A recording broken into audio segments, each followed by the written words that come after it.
Λοιπόν, την καλημέρα μου στον Θοδωρή.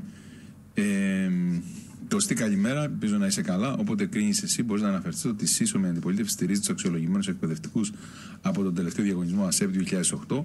Χθες κατέθεσε ερώτηση 46 κατέθεσε ερώτηση ο ΣΥΡΙΖΑ με 46 βουλευτές.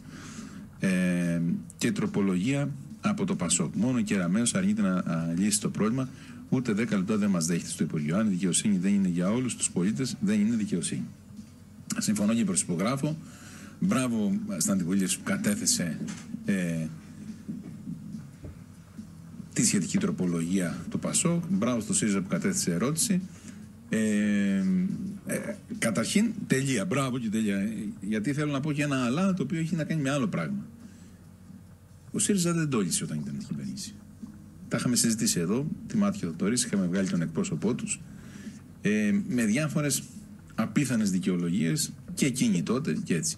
Το περίεργο είναι, και ενώ επιμένω ότι προσυπογράφω το σχόλιο του Θοδωρή, ότι πολύ καλά κάνει και αυτή είναι έτσι, ότι όσοι είναι στην αντιπολίτευση λένε «ΟΚ, θα το κάνουμε», όταν έρχονται στην κυβέρνηση λένε «δεν γίνεται». Δηλαδή θα ήθελα να μάθω αν μπορεί ο Θοδωρής να μου πει, για να μην τρέχω τώρα, εγώ το έχει πιο πρόχειρα, η Νέα Δημοκρατία τι τους έλεγε ως αντιπολίτευση μέχρι το 2019, γιατί το πρόβλημα υπήρχε από τότε. Γιατί θυμίζω ότι είναι οι ασεπίτες του 2008, έτσι, έχουμε αναφερθεί στην εκπομπή, και πραγματικά οι άνθρωποι είναι από τους πολύ αδικημένους, διότι μπήκανε άλλοι με χειρότερους βαθμούς, με τέλος πάντων τα έχουμε, μην τα ξαναλέμε και γινόμαστε κουραστικοί. Αλλά δηλαδή εμένα με ενδιαφέρει να το κάνουν κιόλας. Μην πούνε άσε να το δούμε. Ο ΣΥΡΙΖΑ, ξέρετε, έχει κάνει πάρα πολλά θετικά και αρνητικά. Η Νέα Δημοκρατία πολλά θετικά και αρνητικά.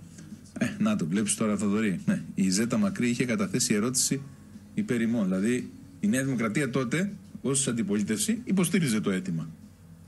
Και έρθει στην κυβέρνηση και λέει δεν γίνεται, επικαλούμενοι διάφορα πράγματα, και μάλιστα είναι και η Υφυπουργός Παιδείας η κυρία Ζέτα Μακρύ τώρα, η οποία το ξέχασε. Έχουν απαντήσει βέβαια σχετικά, λένε ότι δεν γίνεται, θα το δούμε και πώς θα το κάνουμε, και ξέρετε ότι και οι βουλευτές της Νέας Δημοκρατίας.